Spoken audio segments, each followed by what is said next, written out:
There was one day, it was my husband's birthday. We went out to, it was like a hibachi sushi restaurant.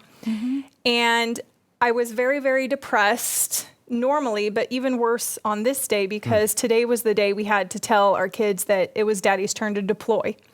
And so we're trying to put on a happy face, and it's Daddy's birthday. And because he's getting ready to leave town. So people miss that. She said they're going to have to reveal to the kids that Daddy's getting ready to deploy. Yes. And we were so blessed up until this point because the only deployment he had been on was he and I together deployed before we had kids. And this was the first time he was going alone. We tell the kids Daddy has to leave, and they're crying. And we cry together. But at one point, after all the tears, I realized that my daughter had a science project that had to go to school with her the next day. So I went ahead and got it and put it into the van.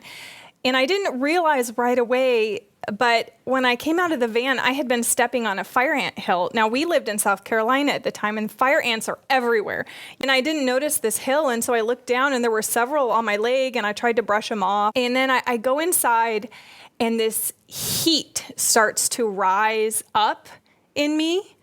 And I know instantly, somehow I knew, I don't know if it was the Holy Spirit, I was like, I need Benadryl. And so I go digging through our little bin of medication, and I can't find it, and it's escalating. I know this is suddenly a crisis. And so I go upstairs, and I sit on the bed where my husband and children are still consoling themselves after learning about the deployment. And I tell my husband, go get me some Benadryl. I can't find it. And he saw the panic in my eyes, and he quickly rushes downstairs, and I'm sitting there. And all of a sudden, this darkness starts to close in, and I feel my eyes getting so heavy, and I feel the need to possibly vomit.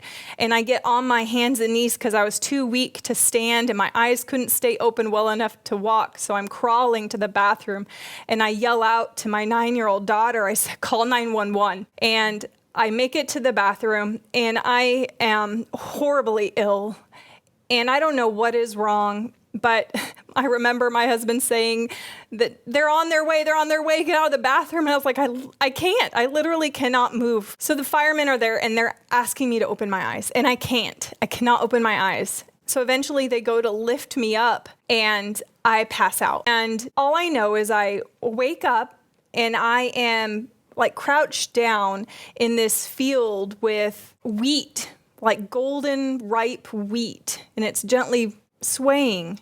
Follow faithandfreedom.live on Rumble for 24/7 Faith and Freedom content. Break free from deception 24/7. Follow us at faithandfreedom.live.